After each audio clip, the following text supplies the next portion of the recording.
Listo, no, tranquila, tranquila. Mira, eh, voy a fijarme aquí, como para que se vea bien lo que vamos a hablar. Entonces, eh, lo que dije sobre el parcial es que el parcial va a ser la próxima semana, ¿vale? Es un parcial en el cual ustedes van a aplicar los conceptos, lo que hemos conversado hasta el momento. Van a haber preguntas, casi todas son de selección múltiple con única respuesta. Cuando vean letras A, B, C, D, es una sola la respuesta. Cuando vean números, es dos las opciones de respuesta. Es decir, si uno y 2 es correcta, marque A, ¿vale?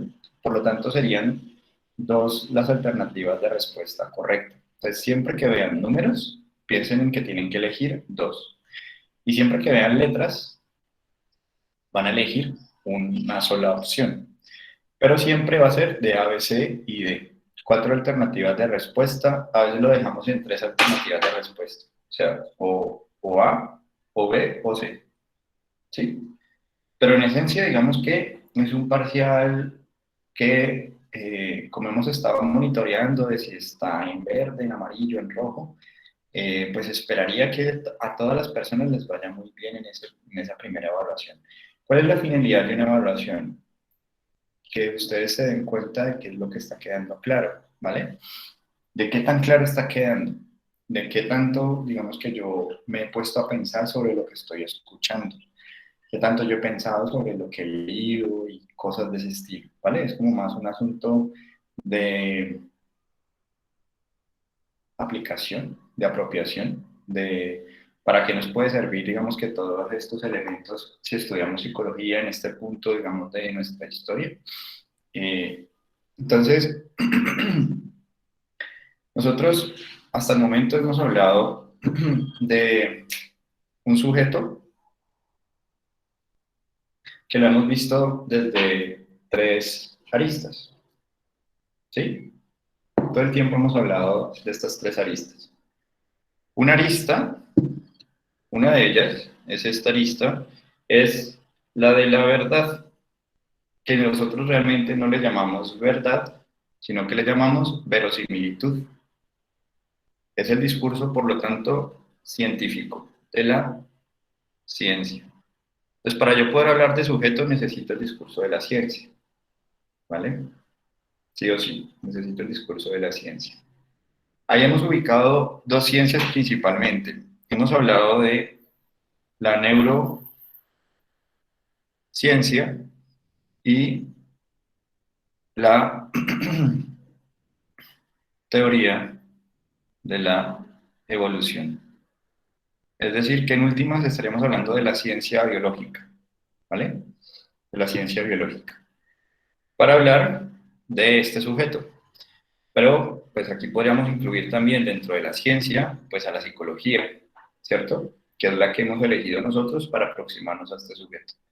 Pero la psicología se vale de la ciencia de la neurología, por lo que habíamos situado al cerebro y su importancia, y de la biología, particularmente de la teoría de la evolución, para todo lo que tenía que ver con la explicación de que todo comportamiento tiene un precursor. Así que siempre lo que nosotros estamos monitoreando es el histórico del proceso por el cual el sujeto se ha adaptado al entorno y entonces lo que exhibe como comportamiento es una adaptación a ese entorno y mediante ese comportamiento afecta ese entorno y ese entorno por lo tanto también cambia.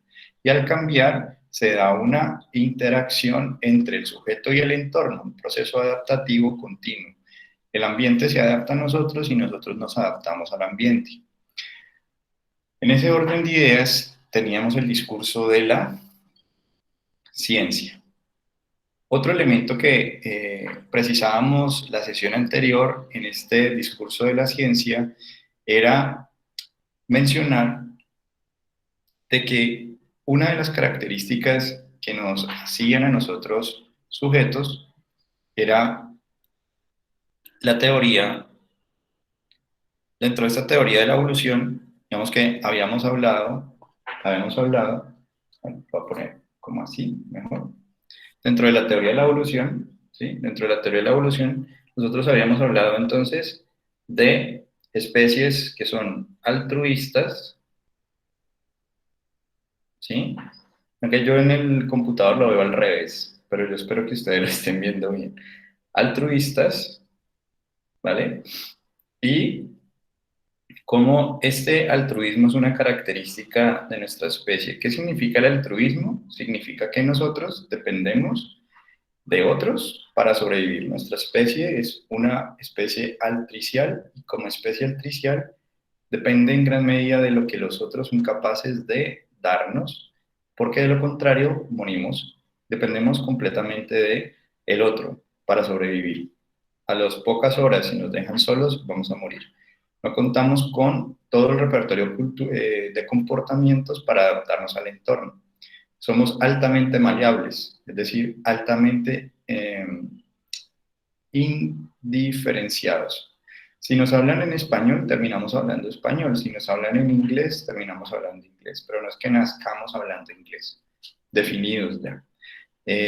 Si no me dejan pararme erguido y todo el tiempo tengo que estar en cuatro patas, en cuatro extremidades, pues voy a terminar estando en cuatro extremidades.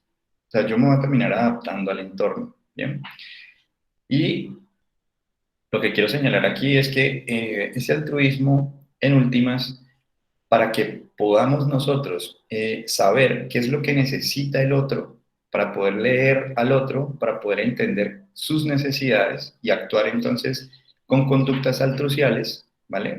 Es decir, como dependo sí o sí de nacimiento un bebé, entonces, ¿cómo desarrolló el adulto la capacidad de leer lo que el otro necesita? ¿Y cómo desarrolló el bebé también la capacidad de leer cómo comunicarle al otro lo que necesita? Ese intercambio entre las mentes, entre pensar que esa mente piensa, esa mente siente, que si yo le digo que está feo, eso va a tener una consecuencia para su mente, que si yo le digo que está bonito, eso va a tener una consecuencia para su mente, es lo que en últimas estamos hablando en un gran espectro, que es la cognición social. ¿Mm? Entonces, la cognición social, ¿vale? Va a ser como la gran sombrilla bajo la cual nos acobijamos para poder entender, para poder explicar la gran capacidad altruista humana. Es decir, somos altruistas en tanto sabemos lo que necesitamos. Entonces, sé cómo decirle al otro, sé también leer lo que el otro necesita. Y ese es un intercambio continuo. Para pasarlo en una calle, yo digo, será que debo de parar para que el otro pase? Lo voy a mirar. Sí, va a parar, entonces voy a continuar. Pero si leo que él va a seguir, pues yo no puedo seguir. Tengo que leer muy bien las intenciones del otro. Por lo tanto, la cognición social en particular es lo que nos permite estar en sociedad, nos permite relacionarnos con otros. Bien, ¿por qué? Porque atribuimos entonces estados mentales y estados emocionales y somos capaces de leer esos estados mentales. O sea, yo por más que quiera, yo no puedo hablarle, digamos, a este carro y decirle, oye, carro, ¿cómo te sientes? ¿Cómo estás? ¿Qué piensas? ¿Estás triste? ¿Cómo amaneciste? Porque sé que esto no tiene ese estado mental ni ese estado emocional. Por lo tanto, nos vamos a dedicar y nos vamos a concentrar en que esta cognición social lo hacemos, se posibilita gracias a la teoría de la mente. Teoría de la mente. ¿Sí? Teoría de la mente. Y entonces veíamos ejemplos con los experimentos de Michael Tomasello, eh, donde Tomasello, donde Tomasello lo que buscaba en últimas era responder a la pregunta de si eh, ayudaremos a los otros sin que me enseñen, si esto es algo completamente genético, casi que es característico de nuestra especie, ¿vale? Si somos de esa especie, si somos característicos de la especie, entonces la respuesta que llegamos en la sesión anterior era que el altruismo es innato, que no va a buscar aprobación por parte del adulto para ayudar, que pese a que exista una dificultad, yo estoy aprendiendo a caminar, pero la tarea que me colocan es a ponerme de pie y pasar el objeto, aún así, aún cuando tenga esa dificultad, voy a participar, voy a ayudarte. Otros ejemplos que se colocan en el altruismo innato es que aun cuando yo estoy muy entretenido, estoy disfrutando, por ejemplo, del juego, aún así, si me necesitas, yo te voy a ir a ayudar. Eso es lo que nos muestran los diferentes experimentos. Por más obstáculos que coloquemos, por más que lo distraigamos para que siga jugando, igual los niños van a ayudar. Entonces, la pregunta que terminábamos en la clase anterior era relacionada con qué es lo que hace la educación. ¿Qué es lo que estamos haciendo en la educación que hace que este altruismo con el que nacemos, es decir, esta capacidad de estar ayudando a los otros, estar en función de posponer incluso mi propio bienestar para que muchas otras personas se beneficien? Entonces uno ahí diría, un político, ¿vale? La corrupción, todos estos, digamos, síntomas de nuestra época podrían estarse resolviendo si este comportamiento altruista se sostiene en el tiempo. Si nosotros a nivel de educativo promovemos el altruismo, resaltamos el altruismo, ¿sí? Pero definitivamente nosotros, pues, nos han enseñado a desconfiar de nuestros pares, a desconfiar de que realmente el otro, cuando nos pide ayuda, no sabemos si en realidad es así, si en verdad pide nuestra ayuda o nos va a robar, porque a veces sucede, ven, me ayudas con esta dirección y termina uno siendo robado. Entonces, esas lecciones a través de la piel empiezan a marcar esas sinapsis biológicas para, pues, para mal, es decir, el altruismo desaparece. Viene genéticamente dado, venimos con esa predisposición para ayudar, pero las experiencias sociales, es decir, la educación, los padres, la escuela y la misma sociedad en la que nos involucramos, privilegiamos ciertos tipos de cuerpos, como veíamos con relación a Pink Floyd y Another Brick in the Wall. Básicamente es privilegiamos cuerpos que sean dóciles, serviles, quietos y que sirvan, digamos, al propósito de la producción, digamos, en masa, ¿no? Entonces, el que es bueno se la monta y el que es malo le teme. Digamos que eso es un asunto que podemos nosotros cambiar, sí. Podemos tener otra cultura, sí. Y ahí al respecto, por ejemplo, podríamos señalar lo que tiene que ver con el espacio personal. ¿Qué tiene que ver con el espacio personal con todo esto? Eh, lo que ustedes le hacen a su cuerpo a través de su piel, pues va a tener una incidencia sobre las sinapsis biológicas, ¿vale? Eso es lo que la neurología nos indica al decir que nacemos de un mismo origen. Ahora, si yo, por ejemplo, mi espacio personal es lo que yo puedo, cuando abro mis manos, ese es mi espacio personal, ¿vale? Por lo tanto, cualquier persona que pase dentro de mi espacio personal está invadiendo mis límites. En nuestro país, digamos que ese espacio personal nunca se protege, nunca se cuida, nunca se respeta. Desde que nos subimos al bus, hay invasión del espacio personal. Desde que ustedes van a un aula, desde cualquier jardín hasta eh, universidad, el espacio personal se transgrede. O sea, nunca ustedes van a tener como que puedan hacer esto y no encontrarse a nadie cerca, ¿vale? Entonces uno pensaría que otras culturas donde transgredir el límite es algo bastante delicado, bastante fuerte, está claramente delimitado el espacio personal, mi recuadro, mi propio momento, mi propio territorio.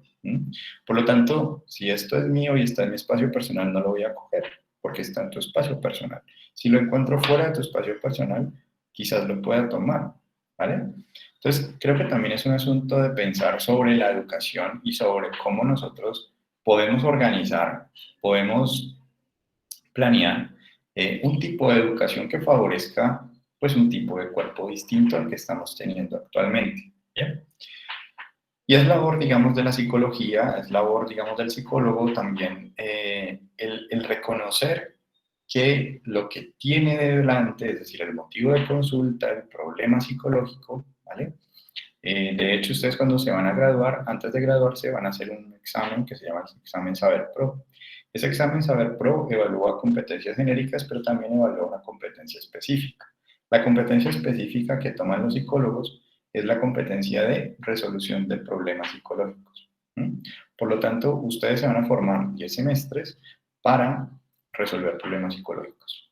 Por lo tanto, lo que nosotros reconocemos aquí de entrada del segundo semestre es que ese problema psicológico, desde la teoría de la evolución, tiene una historia, ¿no? Tiene un proceso de adaptación por el cual ha llegado a manifestarse de esa forma. Eh, y por lo tanto, entonces, así como el ambiente se ha organizado de tal forma y en la interacción de este sujeto con ese ambiente, en esa interacción ha generado esa problemática psicológica, pues entonces nosotros podemos tanto incidir sobre el ambiente, es decir, una reorganización de la familia, una reorganización de las interacciones, ¿vale? De cómo se están estableciendo esas dinámicas familiares o dinámicas de aula, si nos vamos al contexto de escuela o al contexto laboral, las dinámicas laborales, para que ese problema psicológico empiece a disminuir y también podemos incidir sobre el sujeto, sobre cómo el sujeto se posiciona ante su problema psicológico, ante esa situación. O sea, si siempre reacciona de esta forma, vamos a pensar qué otras alternativas de resolución también tiene. Visto así, pues uno dice, pues muy fácil, ¿no? Pero eso es básicamente lo que hacemos y lo que ustedes van a aprender sobre cómo hacerlo, cuándo hacerlo y cómo continuar, ¿no? Entonces, hasta ahí hemos hablado entonces que desde la perspectiva de la ciencia, ¿no? Entonces hablamos de la ciencia psicológica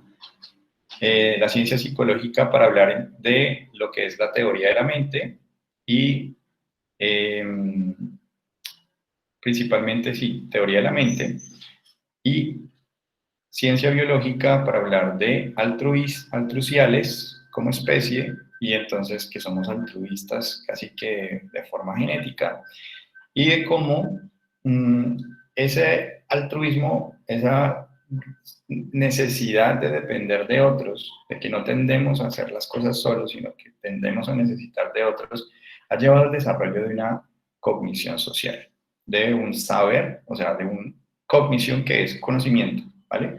Un conocimiento social, es decir, que sabemos, ¿vale? Sabemos sobre los demás, sobre lo que piensan, lo que sienten, cómo comportarnos, qué decirles en estas situaciones sociales, cómo debo comportarme, qué se espera de mí, digamos, en un entierro, qué se espera de mí en una fiesta, ese tipo de elementos son saberes, son conocimientos sociales. Entonces, algunos tienen más habilidad que otros a nivel social, sí, pero el asunto es que la cognición social es la que nos permite saber cómo comportarnos en sociedad. ¿Y cómo lo hacemos? Lo hacemos a través de la teoría de la mente, leer la mente. La leemos porque el otro tiene un estado mental y un estado emocional que nosotros notamos, nosotros vemos. Ahora, esa teoría de la mente parte en gran medida de una información biológica. ¿Cuál es la información biológica que nosotros damos? Lo hablábamos en la sesión anterior, los ojos, o sea, el rostro, principalmente es el que da gran información acerca de los estados mentales y emocionales. Por eso dar clases con cámaras apagadas es un reto tan difícil, porque uno no sabe realmente, no ve los gestos, ¿vale? Y cuando uno ve los gestos, cuando está uno en la contacto y ve los gestos, uno puede entonces decir, oye, esto que estoy diciendo no lo están entendiendo por el gesto, ¿vale? No es que no sea un mago, un hechicero o alguna cuestión así, es simplemente que hay gestos que nosotros nos llevan a pensar, nos hacen pensar de qué estará pensando, ¿vale? De cómo estará esa mente. Entonces, el rostro y la posición corporal, las manos, dan mucha información para nosotros leer la mente del otro, ¿vale? Gran parte de la información no verbal la leemos así, con esa información biológica. Y esa información biológica, pues en últimas, está siendo procesada por casi que nuestros lóbulos temporales. Nosotros tenemos allí eh, unas neuronas que se activan cuando nosotros tenemos que hacer este tipo de procesamiento de información biológica. Bueno, pero ahorita digamos que lo que quiero como señalar entonces es esta parte de la ciencia. Ya sabemos entonces que una parte de la aproximación al sujeto es la aproximación ciencia. Es decir, vamos a tratarnos de aproximar lo más que podamos, verosímil posible, lo más cercano que podamos al sujeto. Porque sabemos que vamos a fallar. Y fallamos, ¿por qué? Porque no compartimos el mundo, lo interpretamos. Lo interpretamos a partir de nuestros sentidos. No podemos acceder directamente a él. Por lo tanto, entonces utilizamos estos discursos de la ciencia para disminuir el error y el margen de error que podemos tener.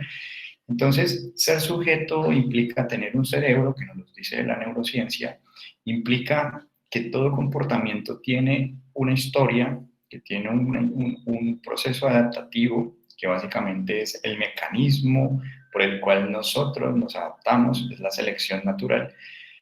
Y eso lo tomamos de la ciencia biológica. Y el altruismo también surge de esa ciencia biológica, es decir, que somos altriciales, que somos una especie altricial, implica esta condición de base biológica, ¿vale? Lo otro, el otro elemento importante allí a considerar es que si yo sé entonces que soy un Homo sapiens sapiens, significa que para yo poder ser sapiens sapiens necesito un cerebro. Con ese cerebro yo voy a poder entonces leer los estados mentales de otros, ¿vale? Y eso lo he desarrollado gracias a la selección natural, ¿vale? Que me ha dicho que ese tipo de comportamiento es importante para la sobrevivencia de mi especie. O sea, sobrevivimos porque somos un grupo que puede resolver problemas juntos. ¿Mm? Profe, una pregunta. Dale.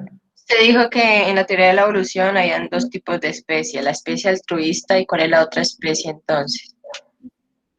Están los procociales. Está el altricial y prococial. Los procociales son las especies que a los pocos minutos de nacer desarrollan comportamientos complejos, como por ejemplo poder ponerse de pie y caminar y buscar alimento, solos, sin el Sería, acompañamiento del ahí adulto. estamos hablando de los animales. Bueno, algunos.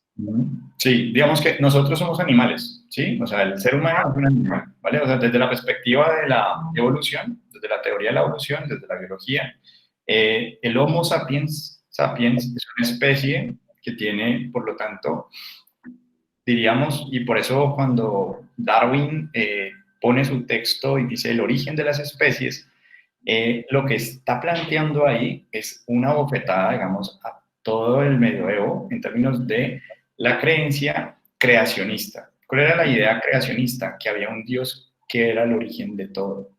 Por eso cuando Darwin viaja por el mundo recolectando y observando, dice, oye, tenemos como diferentes dioses, porque deberíamos de tener entonces los mismos animales, pero encontraba animales muy extraños en otras partes del mundo. Entonces, eso le lleva a pensar en que, pues, a dudar de que exista entonces una explicación divina del origen de las cosas. Es como si yo me encontrara este celular y dijera, esto lo creó Dios. Digamos que Darwin dice, si yo me encuentro el mismo celular, o sea, el mismo objeto en diferentes partes del mundo, vale, ¿ok? Pero él encuentra dispositivos similares, pero con características muy distintas. Entonces dice, ¿cuál puede ser el origen de esas características? Y entonces empieza a observar que las adaptaciones, digamos, la forma del pico era distinta en las aves para poder acceder al alimento. Poder, por ejemplo, los colibríes poder succionar, digamos, ¿cómo se llama? Como el dulcecito de las, el néctar, ¿vale? Y entonces, con eso, digamos que con eso en mente, lo que hace Darwin es decir, en últimas, que el hombre, pues, es también un animal. Y él no lo explica, o sea, él no lo pone de forma explícita, ¿no? Por eso lo bonito, ¿no?, de todo esto es que en el fondo, con ese texto, es la primera vez en que se le quita, digamos, una aureola al hombre para poderlo estudiar, para poder decir, bueno, no tiene un origen divino, o sea, si yo lo corto, no estoy cortando a Dios, ¿no? Si yo le saco sangre, no le estoy sacando la sangre de Dios. Tengo como esa connotación de poder estudiarlo porque es un animal igual que los otros animales. Entonces, lo interesante de Darwin es que a Darwin no lo conocemos como botánico, pero él realmente, todas sus publicaciones, él era un botánico eh, que empedernido, o sea, los botánicos que estaba enamoradísimo de las plantas. O sea, no es de esos que dice, su éxito estuvo con la observación de otro tipo de animales, pero lo que fue a hacer fue una clasificación de plantas. Entonces, todas las conclusiones que él dejó se derivaron de la observación de plantas, de la clasificación de plantas, ¿vale? Entonces, no sé qué otra pregunta. Profe, disculpe, una compañera Isabela tiene el micrófono abierto. Listo. No pueden. Sí, soy yo, qué pena, es que era la que preguntó. Ya. No sé, ¿tienen más preguntas o ahí está, vamos bien hasta ahí?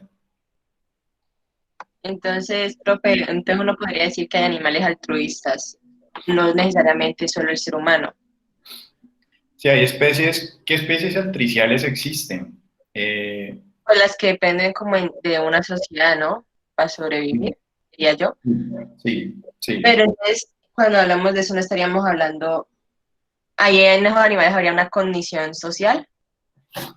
Sí, de hecho, donde hay mayor desarrollo del lóbulo frontal son en especies que tienen sociedades complejas. Por ejemplo, los eh, delfines, por ejemplo, los delfines, el de Batman, el murciélago, los murciélagos, también tienen sociedades muy complejas. En esas sociedades complejas, donde hay jerarquías, donde hay grupos, eh, distribución de roles, distribución de tareas, los chimpancés, ¿vale? En todo este tipo de sociedades vamos a encontrar que el lóbulo frontal, en proporción al cuerpo, ¿vale? Al tamaño corporal, al peso corporal, el volumen de neuronas, el número de sustancia gris, ese volumen como tal, es mucho mayor que en otras especies que no tienen este tipo de relacionamiento. ¿Y por qué digamos que podríamos explicarlo? ¿Por qué pensamos que puede ser una posible explicación? Porque el hecho de yo tener que lidiar con otro lóbulo frontal implicaría que mi lóbulo frontal esté todo el tiempo en práctica, fortaleciéndose.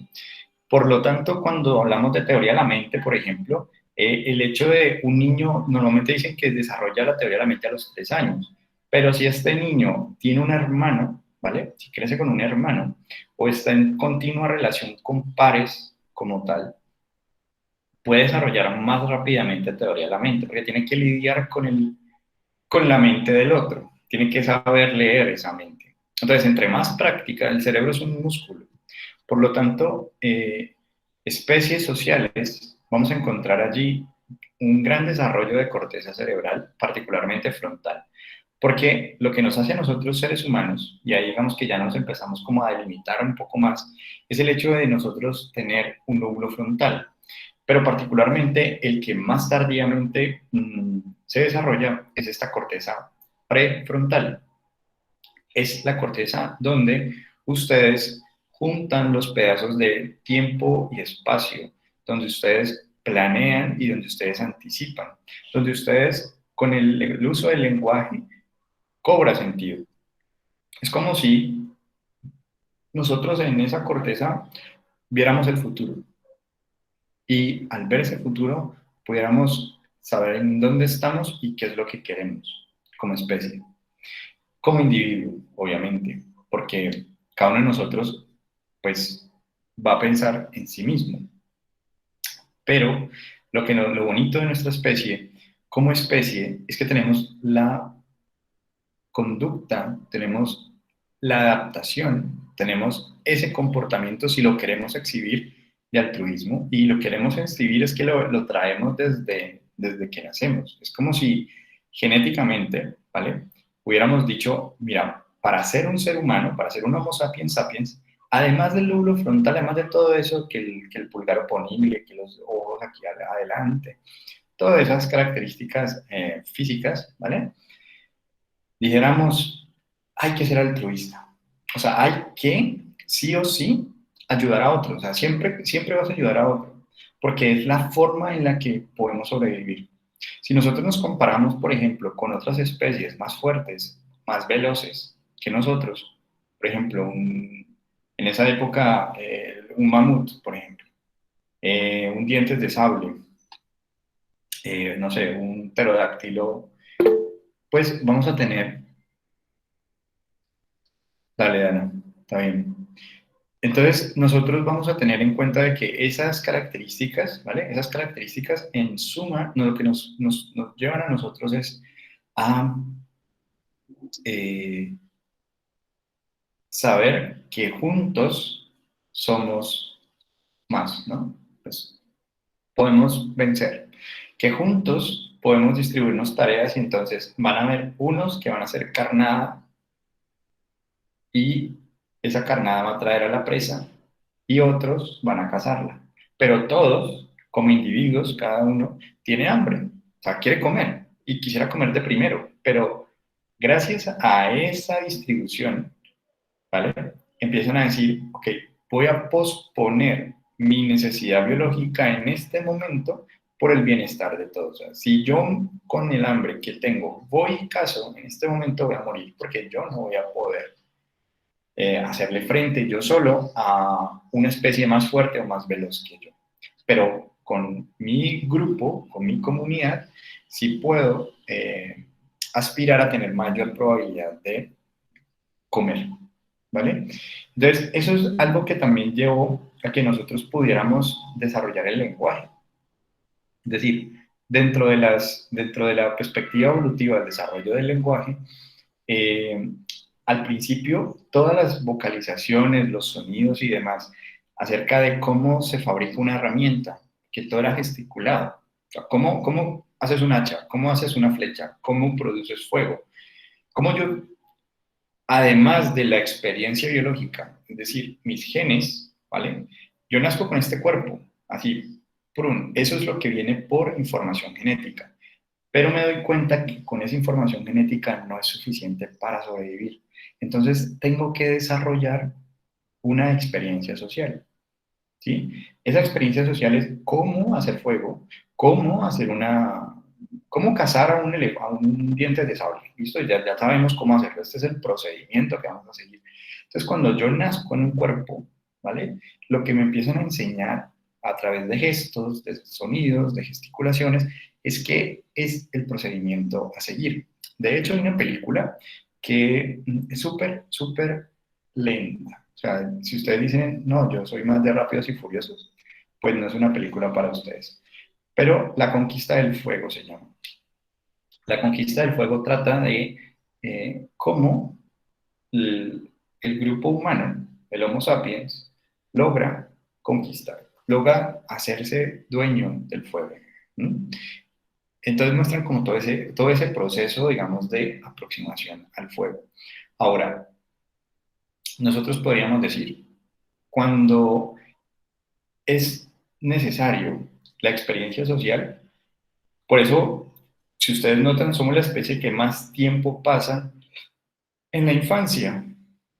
¿Cuántos años pasan ustedes en educación? O sea, 13 años aproximadamente entre los 5 y los 18, y luego 5 de universidad, y luego posgrado, 2 si hacen maestría y 4 o 5 si hacen doctorado, ¿vale? Y algunos dicen y postdoctorado y cosas de ese estilo, ¿vale? Entonces, ¿Cuánta experiencia humana hemos acumulado que necesitamos cada vez más y más y más años de educación, ¿vale? Porque el conocimiento se empieza a ser muy especializado. Entonces, algunos son muy buenos en el psicólogo clínico infantil, el psicólogo clínico adulto mayor, el psicólogo familiar, el de problemas de consumo de sustancias, ¿no? Muy, muy específico. Entonces, lo que quiero señalar con todo esto, y valga como la pregunta que nos dio para hablar un poco más, pero es que nosotros como especie, ¿vale? Somos una especie que produce cultura. Por lo tanto, lo que entre líneas está, y ahí es un texto que les sugiero que lean y que tengan, que se llama Antropología del Cerebro, ¿vale? Antropología del Cerebro. Es de Roger Bartra, lo encuentran en online. O sea, no estoy, digamos que promoviendo la piratería, pero pues el texto está allí. Supongo que como hace parte de la cultura, lo han dejado disponible, me imagino. Entonces, está completamente disponible el texto, se llama Antropología del Cerebro de Roger Bartra.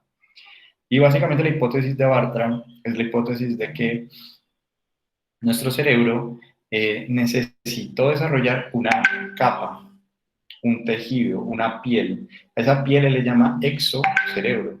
Ese exocerebro es básicamente nuestra cultura. Entonces, nosotros no podemos competir con especies más fuertes, entonces desarrollamos grúas para cargar mucho peso, no podemos competir en velocidad, entonces desarrollamos automóviles, aviones, eh, no podemos competir para ver muy bien, entonces desarrollamos telescopios, vale, listo, sí, no hay problema. Telescopios, ¿vale? Microscopios. Entonces, desarrollamos herramientas culturales, ¿vale? Exocerebro, para mejorar nuestro cerebro, ¿sí? Para hacer que nuestro cerebro sea mucho más potente, mucho más fuerte. De hecho, ya nosotros, cuando tenemos una duda, googleamos. No sé tal cosa, voy a googlear y voy a leer, ¿vale? Entonces ya lo que se privilegia no es tanto tener la información aquí, sino saber validar si esa información es veraz, si puedo confiar en esa información, porque vamos a encontrar mucha información en Internet. Entonces, evaluar las fuentes es importante, saber dónde encontrar la información es importante, saber leer, mejor dicho, en últimas. Profe, pero por ejemplo, cuando hablamos de lo de la condición social y todo, los animales, algunas especies lo tienen. ¿Sí? ¿Estamos hablando también de la teoría de la mente en esas especies o serían dos temas aparte? Ok, Porque yo no sé o no tengo presente que un animal pueda observar el estado mental o emocional de otra especie suya. ¿Sí? ujú. Entonces, Pues mira que yo, digamos que a estas discusiones, cuando nos metemos ya hacia otras especies, digamos, es un discurso más de la etología, ¿vale? La etología, eto, es costumbre y es como estudio de las costumbres o estudio de otras especies. Y básicamente es lo que llamaríamos psicología comparada. Es decir, estudio el comportamiento de los simios, voy al zoológico de Cali y observo el comportamiento de los simios para, a partir de ese comportamiento de los simios, comprender un poco mejor el comportamiento social humano, ¿sí? Comparado. Pero para nosotros no continuar dilatando, ¿cierto?, esta discusión, nosotros, los que se encargan, los que, digamos, que quieran profundizar mucho más en este tipo de inquietudes, la invitación es a una lectura más etológica, ¿vale? Una lectura más etológica. Esa lectura etológica podría estar eh, orientando, ¿vale? Orientando el hecho de que, bueno, nosotros en este momento yo les diría, bueno, ustedes van a ser psicólogos de seres humanos, ¿cierto?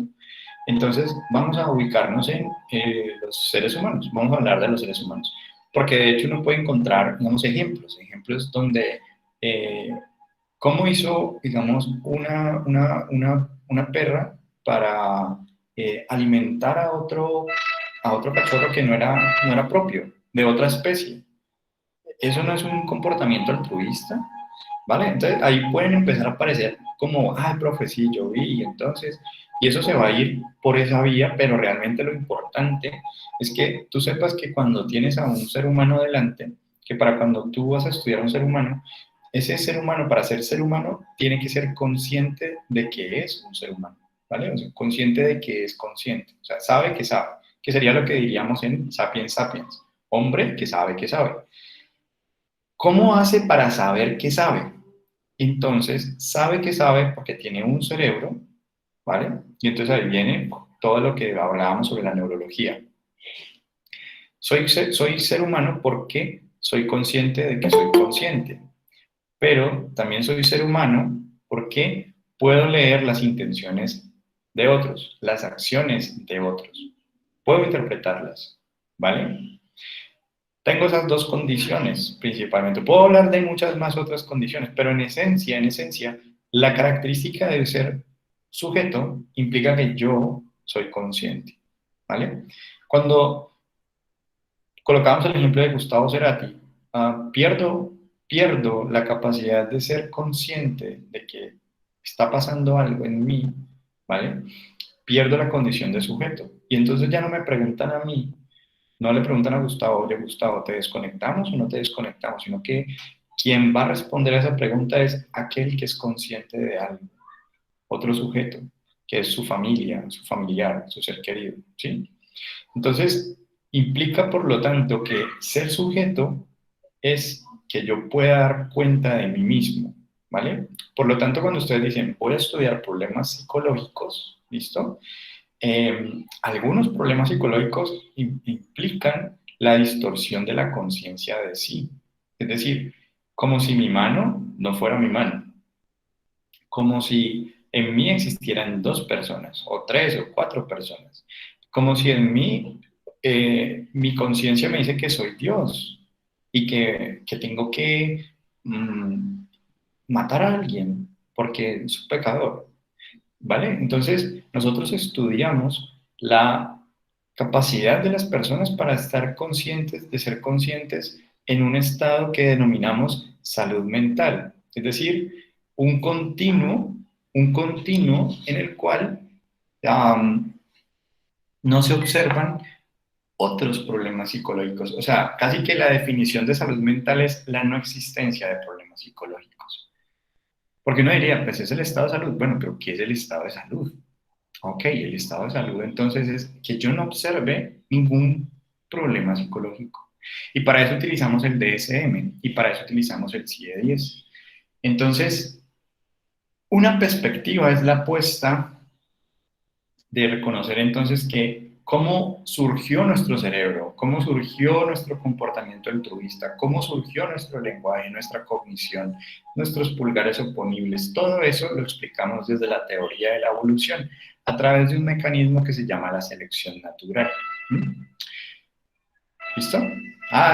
¿Por qué me deprimí? Bueno, desde la teoría de la evolución eso debe tener una razón, una historia, ¿vale? Eh, entonces, hasta ahí tenemos esas condiciones para ser sujeto y esa capacidad también de poder leer al otro, ¿vale? De que ustedes puedan saber qué estoy pensando, qué estoy sintiendo, ¿vale? ¿Listo? Lo otro que hemos hablado, no sé si hasta ahí está claro, si tienen alguna inquietud. O sea, en esencia, la arista de la ciencia va por esa vía, va por la vía entonces de lo neuro, la teoría de la evolución. La psicología abordada como cognición social, ¿vale? Pero no, o sea, básicamente tomo esa como para poder entender un poco cómo es que somos altruistas, ¿vale? Y particularmente la teoría de la mente, ¿vale? Que es lo que ha posibilitado como el desarrollo de esta corteza prefrontal, principalmente, lidiar con otros. O sea, lidiar con otros es altamente, el que vive solo la tiene súper, súper cómoda, ¿vale?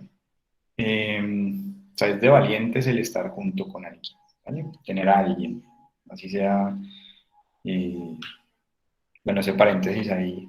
Lo que quiero señalarles es que es todo un reto, ¿vale? Es todo un reto lidiar con la mente de otro. Entonces, hasta aquí tenemos la arista de la ciencia. Hemos hablado también de la arista de la estética. Entonces, la arista de la estética, nosotros, esa arista estética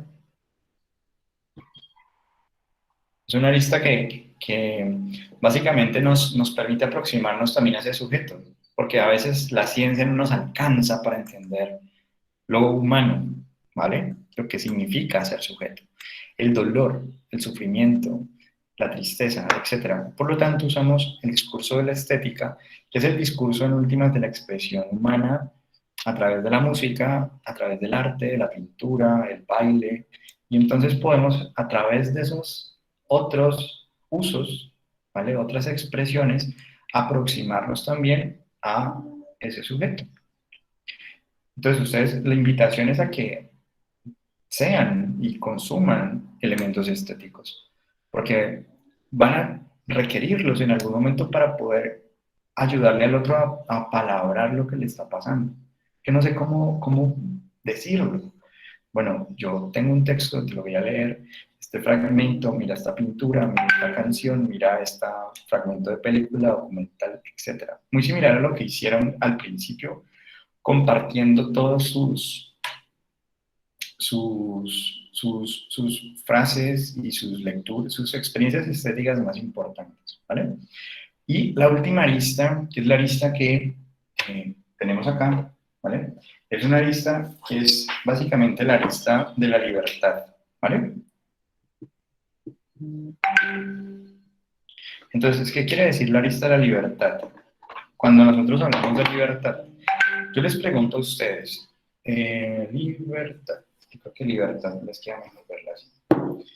La arista de la libertad, estas son mis aristas para aproximarme al sujeto. Entonces, la arista de la libertad es básicamente que ustedes se pregunten qué tan libres son, ¿vale? Porque la libertad limita, ¿vale?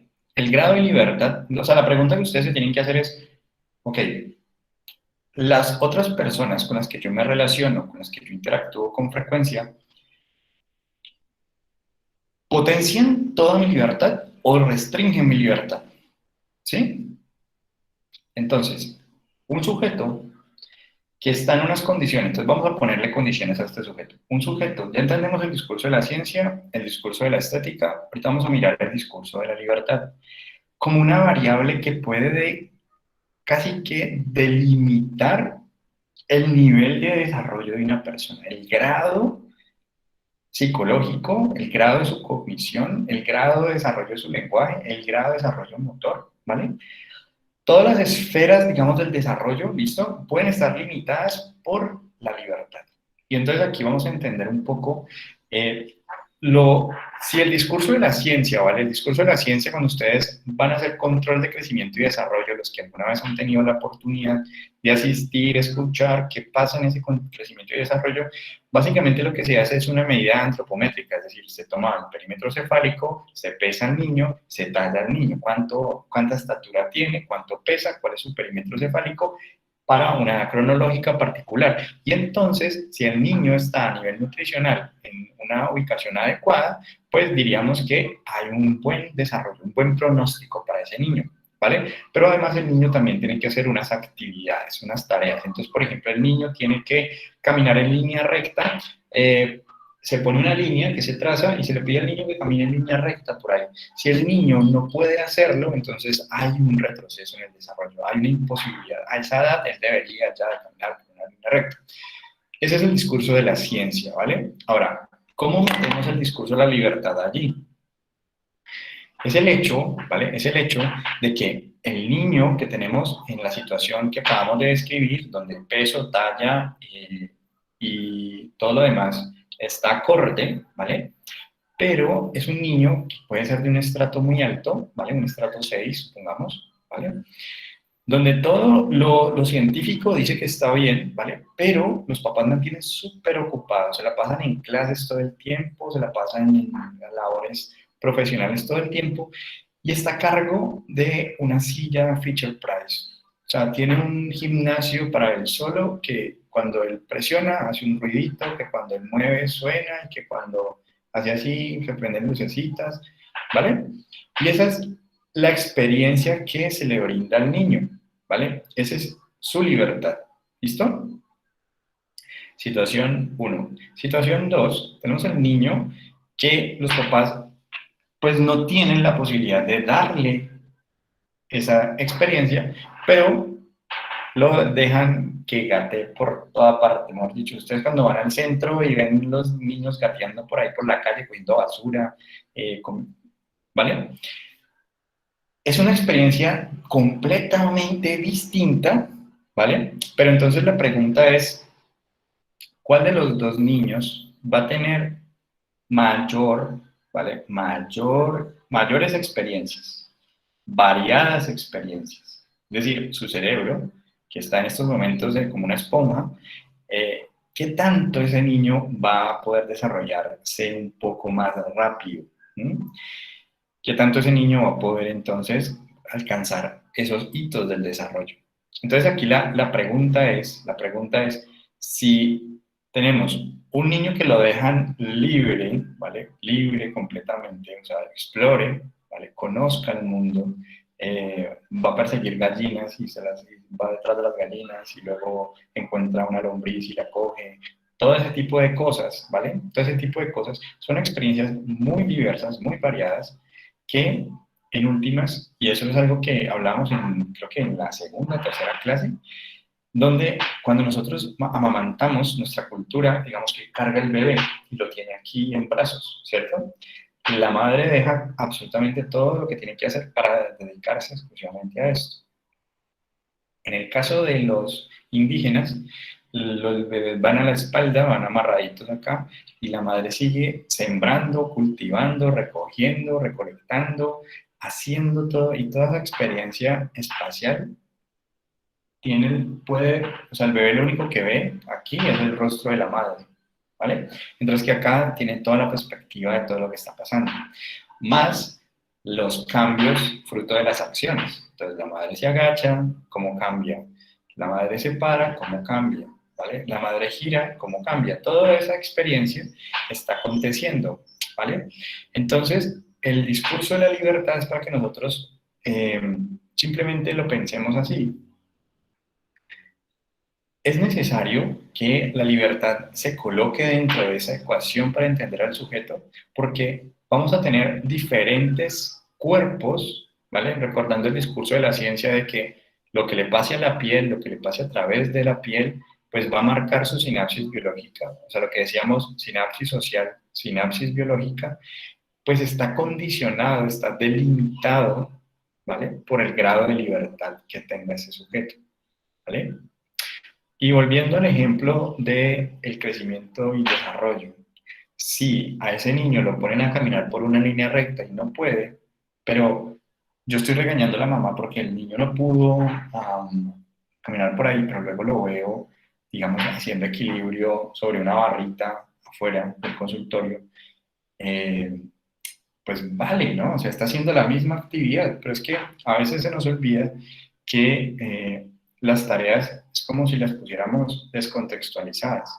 A un niño que se le pide que rebote el balón, digamos que es la primera vez que agarra un balón porque nunca lo ha tenido, no tiene los recursos económicos, por las razones que sea, pero es como, no entiende la tarea, no entiende qué es lo que tiene que hacer, como que rebotarlo con una mano, pero si lo dejamos jugar libremente puede mostrarnos todo lo que puede hacer con el balón, ¿vale?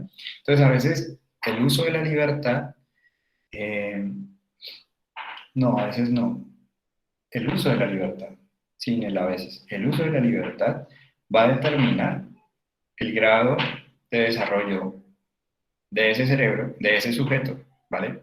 Y también el grado de experiencias estéticas que va a poder vivir, ¿vale? Entonces la pregunta aquí y por eso lo dejamos de último, la libertad, es porque yo puedo incidir en ustedes para que se les restrinja su libertad. O puedo actuar para que ustedes tengan mucha más libertad, ¿vale? Es decir, yo podría decirles a ustedes, les voy a hacer una pregunta abierta y ustedes contestan como quieran a esa pregunta, ¿vale? Ahí hago uso de su libertad.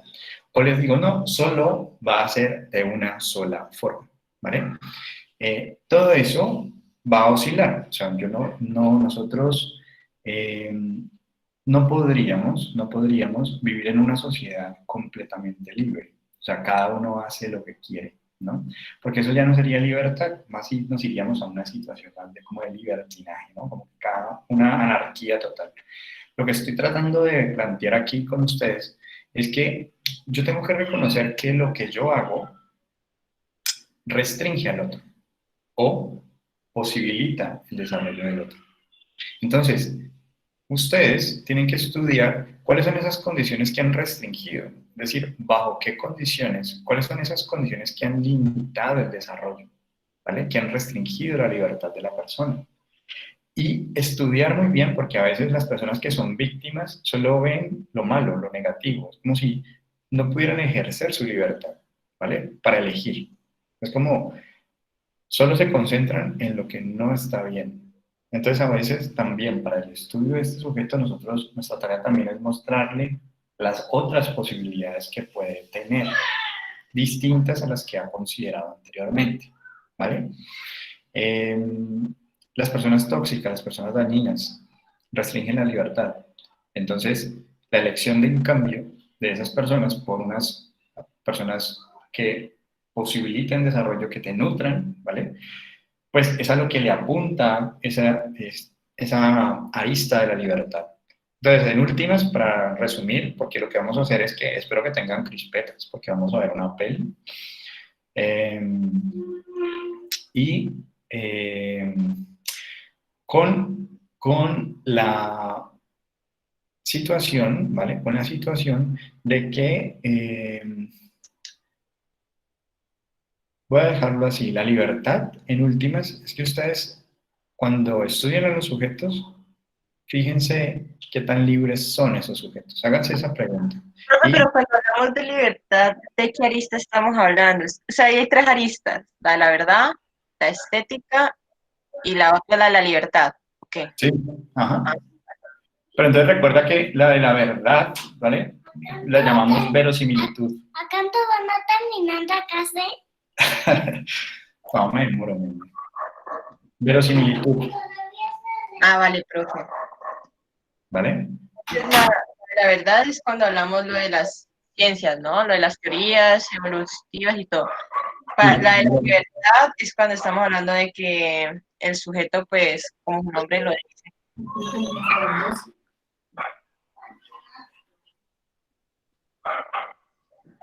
Sí, o sea, verosimilitud, discurso de la ciencia. Estética, con todas las expresiones. Libertad, casi que no habría que como explayarnos allí mucho. Es decir, cuando ponemos la lista de libertad es la expresión libre de la persona. ¿Qué tan libre ha podido ser esta persona?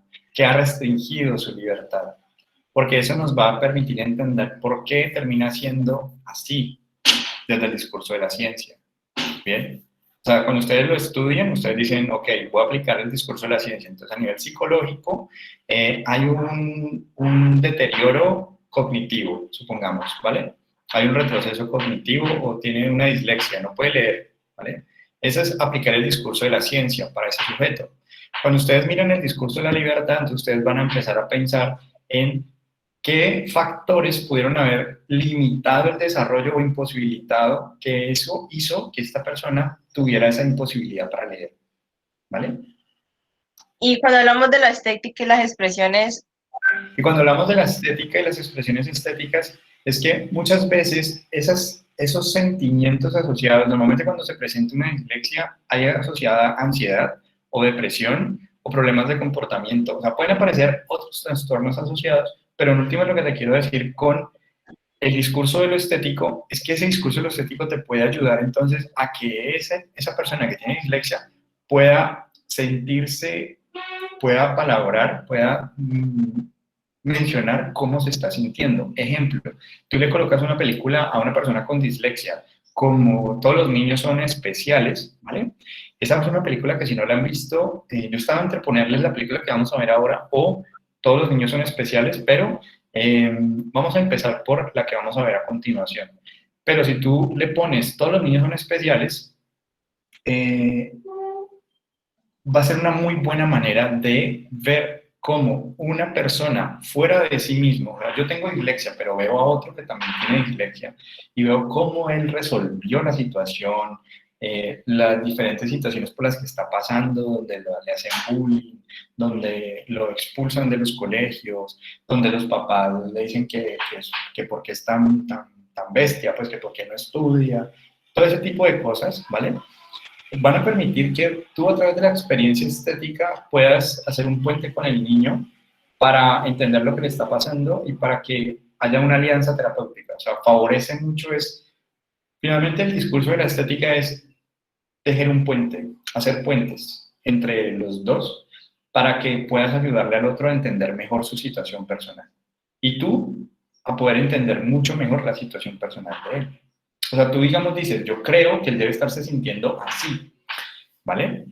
O si tú no tienes ni idea de cómo él se puede estar sintiendo, entonces lo invitamos a que utilice una expresión estética.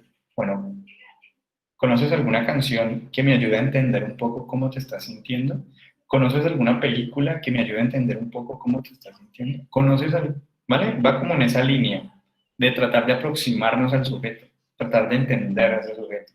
Entonces ahí tenemos tres recursos: libertad, estética y ciencia. Todas ellas van a estarse siempre combinando al momento de la aproximación al sujeto, ¿listo?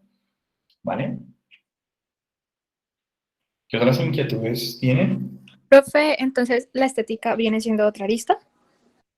Sí, sí, o sea, nosotros hemos hablado de tres aristas: estética, verosimilitud y libertad, ¿vale? Esas tres. Profesor, solamente por curiosidad, ¿hay algún enfoque o algo que lo que haga unir, o sea, que puedan unir por lo menos dos o las tres aristas? El psicoanálisis, digamos que perfectamente lo puede hacer, pero igualmente ustedes también ustedes son los que ponen el sello allí, es decir, ustedes pueden ser cognitivo-conductuales o pueden ser humanistas, ¿vale?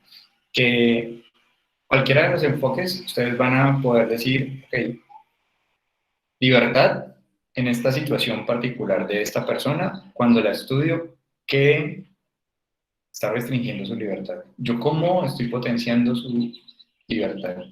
¿Vale? Y esa es una decisión de ustedes. Discurso de ciencia, todo el tiempo, los tres enfoques lo van a tener. La libertad y el discurso de la estética, esos dos elementos, es más un sello personal, o sea, más de ustedes, que lo utilicen, que lo tengan en cuenta, que lo miren, ¿vale? Entonces, por ejemplo, en el discurso de la ciencia les van a decir, por ejemplo, vamos a hacer terapia de juego, ¿vale? Terapia de juego con niños, ok, eso es estético, estético aplicado a ciencia, ¿bien? Vamos a hacer una terapia narrativa, eso también es estético, pero se ha apropiado, digamos, del discurso de la ciencia. Entonces, lo que les quiero con esto indicar a ustedes es que el discurso de la ciencia va a tratar de cobijarlo todo. Lo importante para ustedes es que a veces la ciencia no les va a alcanzar, o se le va a pasar por alto la libertad y lo estético. Entonces, rico que ustedes también, como psicólogos y psicólogas, lo puedan reconocer. Puedan decir, ok, voy a utilizar un poco más de discurso estético aquí, con esta persona, porque desde la ciencia todavía no lo tengo muy claro, ¿vale? Para aproximarme un poco a cómo se encuentra en este momento. Pero lo interesante de todo esto es que siempre lo más importante es que ustedes sepan qué es lo que están haciendo. En este momento estoy utilizando este discurso estético para aproximarme a este sujeto. Estoy utilizando un libro, estoy utilizando una obra de arte, una película, para aproximarme a ese sujeto. Por Ah, ejemplo, ya, perfecto. la película que vamos a ver ahora, ¿vale? Yo voy a utilizar un discurso estético, ¿vale? O sea, vamos a ver una peli, tomo la experiencia estética, uso la experiencia estética para irme al discurso de la ciencia, ¿vale? O sea, para que discutamos sobre si la psicología es una ciencia o es espiritualidad, o las dos, o qué, ¿no? Es básicamente como en esa línea. Entonces, voy a utilizar un discurso estético para ir a hablar luego de la ciencia psicológica o la espiritualidad en la psicología. ¿Cómo abordamos la espiritualidad en la psicología? Aquellos de ustedes, por ejemplo, que piensan sobre la reencarnación, sobre los ángeles, Dios, ¿vale? Como que podamos empezar a delimitar un poco eso a partir de un pretexto que es esta experiencia estética que nos va a llevar a pensar en otros asuntos. ¿Listo? ¿Qué preguntas otras tienen? A ver, y si no tienen más preguntas, entonces, ¿de qué va el parcial? Pues va a aproximar a buscar que haya quedado claro estas aristas, ¿vale? Estas aristas. Y en últimas, esta última parte, o sea, esta película que vamos a ver, pues también entraría, ¿vale? Que es como poder entonces precisar dentro del discurso de la ciencia cómo se aborda la espiritualidad, o sea, cuál es la posición que vamos a tomar ante la espiritualidad. No estoy hablando de religión. Profe, ¿Mm? profe, a mí me quedó una duda cuando usted está hablando de la conciencia, ¿De porque qué? dijo que la conciencia se da ¿Conciencia? de la conciencia, sí, Ujú. porque dijo que la conciencia se da a través de 3 mapas, que son el interoceptivo, el propioceptivo y el exteroceptivo, pero no me quedó clara la diferencia entre el interoceptivo y el propioceptivo. Vale. El interoceptivo básicamente te da información acerca de tus funciones vitales, de tu estado organísmico, ¿vale? O sea, te habla acerca de tu organismo, te dice cómo está tu organismo. Tu organismo tiene hambre, tiene sed, tiene sueño, tiene un dolor, ¿vale? ¿Qué le está pasando a tu organismo? Ese es el interoceptivo, ¿listo? La diferencia con el propioceptivo es que ese organismo ocupa un espacio, una información espacial. ¿Dónde está mi dedo gordo? Yo no tengo que mirarlo para saber que lo tengo aquí. ¿Dónde está mi nariz? Yo no tengo que mirarme, bueno, tengo la cámara puesta, pero si me estuviese rascando la nariz, yo no tendría que irme a un espejo para mirar dónde está mi nariz para rascarla, ¿vale? O si me rasca algo en la espalda, yo, pues, de hecho me está rascando, entonces puedo ir y rascar el punto donde... ¿Cómo hago eso? Lo hago con el mapa propioceptivo, ¿vale? Entonces, la juxtaposición del interoceptivo, propioceptivo y exteroceptivo se sobreponen, juntan entre sí, y sobre eso, digamos que se genera un estado, ¿vale? ¿Cuál es el estado en el que partimos? Y fruto de la relación con lo otro, con el entorno, con lo que vemos, eso me va a generar un cambio corporal. O sea, que mi mapa, por ejemplo, propioceptivo, cambie porque yo me alejé. O sea, me retiré, me aparté, levanté la mano. Ahí hay un cambio propioceptivo. Pero también yo puedo decir, a nivel interoceptivo, ese cambio que de la retirada se debió a alguna situación, un dolor, a algún reflejo, ¿vale? Alguna situación organísmica que hizo que, pero normalmente hay una razón exteroceptiva, o sea, hay algo que pasó en el ambiente, sea lo que escuché, sea lo que vi o lo que olí, que hizo que yo me apartara, ¿vale? Por lo tanto, hay una relación entre lo que tú haces sobre el entorno y lo que el entorno te hace a ti como organismo.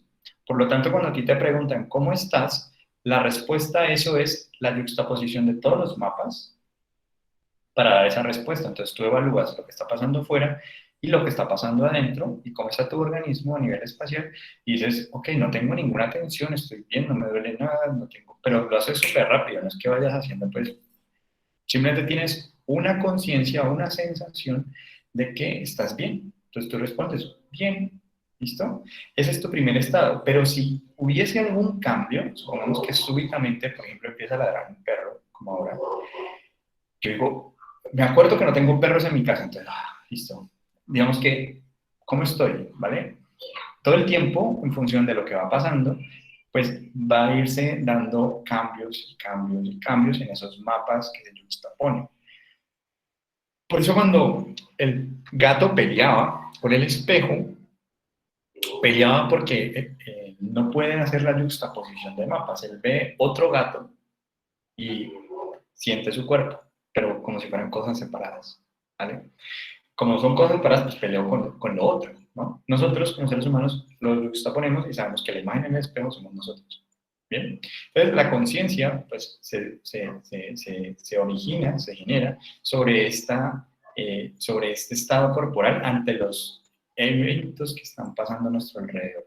O sea, en este momento, cada que yo veo, por ejemplo, digamos, esta clase, yo digo, bueno, tengo clase de historia, la sensación corporal es, ay, qué rico, ¿no? Ay, bueno, qué chévere, clase de historia, 9 de la mañana, no es tan temprano, así, clase de historia, ¿no? Es la sensación corporal, por lo tanto, mi conciencia en ese momento, ¿vale? Mi estado corporal en ese momento, propioceptivo, estereoceptivo, interoceptivo, es de un estado de conciencia de paz, de tranquilidad, es una clase chévere, ¿vale? Entonces, ¿en qué se convierte esto? Pues que los mapas, esos estados constantes, van a ir, digamos que, manteniéndose estables ante personas y ante objetos. Entonces, digamos que tú dices, mi celular, porque cada que yo lo veo, me genera un estado corporal, ¿sí? Una conciencia, entonces, mi celular, ¿vale? Y eso me lleva entonces a decir que puedo hacer una jerarquía de mi entorno. O sea, yo puedo, por ejemplo, organizar mi mundo en función de mis estados corporales. Entonces llega mi esposa y me pongo feliz. Veo a mi hijo, me pongo feliz. ¿Vale? Y hay personas que las veo y digo, qué pereza verlas, ¿vale? O escucharlas o cosas así. Entonces, todas las cosas de nuestro entorno y las personas de nuestro entorno nos generan estados corporales, cambios corporales que nos llevan entonces a unos estados de conciencia. Entonces, yo no sé si con ustedes hablamos de los diferentes estadios de la conciencia, ¿vale? O lo dejamos hasta lo que eran los mapas, o sea, que la conciencia era el resultado de los mapas. Porque yo sé que, pues, si es tema de psicofisiología, que podamos hablar entonces de cómo surge la conciencia, pero pues desde la explicación más fisiológica, más biológica, ¿sí? Pero para historia de la psicología está bien que ustedes digan, ok, conciencia igual a la juxtaposición de la información corporal y de la información externa del organismo. Al juxtaponerse, al hacerse uno, un monismo, o sea, mente y cuerpo no van separados, sino que lo que le está pasando al cuerpo, de ahí surge la conciencia, surge la mente. Ok, la mente tiene por lo tanto una representación del cuerpo, ¿vale? Y una representación de lo que pasa alrededor. Y lo que el alrededor le causa al cuerpo. Tiene toda esa representación y todo el tiempo se está actualizando. Por eso ustedes se quedan dormidos cuando nada cambia, ¿vale? O sea, es como si sus mapas dijeran a nivel de conciencia, no está pasando nada, te puedes desactivar. Pero cuando hay cambios súbitos, ¿vale?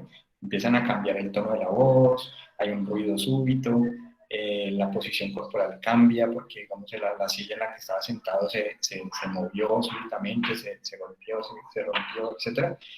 Inmediatamente hay un cambio corporal. Entonces vuelve nuevamente pero la conciencia todo el tiempo va a estar allí presente. Entonces, se requiere, por lo tanto, un estado de alerta, ¿vale? Un tono cortical, ¿vale? Corteza cerebral para nosotros estar conscientes. Nosotros no somos conscientes de todo. de todo lo que está pasando, pues, en este momento. Solo estamos conscientes de aquello que tiene que ver necesariamente con nuestra vida en este momento. Entonces, puede que en este momento hayan ruidos en el ambiente, pero en este momento eso no tiene que ver con mi vida importante y por lo tanto no llegará a conciencia, quedará registrado, procesado en el plano subcortical, ¿sí? Pero no a nivel de conciencia. Pasa igual cuando nosotros vamos caminando y nos golpeamos o nos tropezamos. Yo no tengo que estar a nivel de conciencia, pie izquierdo, pie derecho, sino que cuando me tropiezo, miro qué fue lo que pasó. Miro y digo, ¿con qué me golpeé? Ahí ya estoy a nivel de conciencia. Entonces nosotros generamos una representación todo el tiempo de lo que está pasando afuera y lo que está pasando adentro. Y en esa relación de percepción y acción, ¿vale? En ese bucle entre lo que percibimos y lo que hacemos. Yo no sé si a ustedes les ha pasado que cuando iban a la casa de su abuela, no sé, ustedes creían que tenían un superpoder cuando niños, yo no sé. A mí, digamos, me pasaba eso. Yo, digamos, decía, uy, yo salto de lugares altísimos, ¿no? Que uno salta y le pican los pies. Así cuando uno cae, que le pican los pies porque era muy alto, uno lo recuerda así. Y entonces uno dice, no, yo tenía superpoderes porque saltaba, ¿no? La percepción que yo tenía en ese momento era que era supremamente alto. Y luego volvemos nuevamente a la casa de la familia, luego de muchos años ya estando uno más grande, y uno ve el lugar del que recordaba saltar, que era muy alto, y se da cuenta que en realidad era muy pequeño, ¿no? Que era muy bajito. Pero entonces la percepción que yo tenía en ese momento, porque era niño, era de que ese lugar era gigante, ¿vale? Entonces, si yo percibo que ese lugar es gigante, mis acciones, ¿vale? Mis acciones van a ser como si yo estuviera saltando el abismo más grande que uno se puede imaginar, ¿vale? Pero cambiando el cuerpo, volviéndolo un poco más alto, un poco más grande, la misma percepción ya cambiar. Yo ya lo voy a ver de que no necesito tanta energía, tanta acción, ¿vale? Para saltar ese abismo, sino que necesito más bien menos acción. Todo el tiempo el ciclo percepción-acción está allí presente.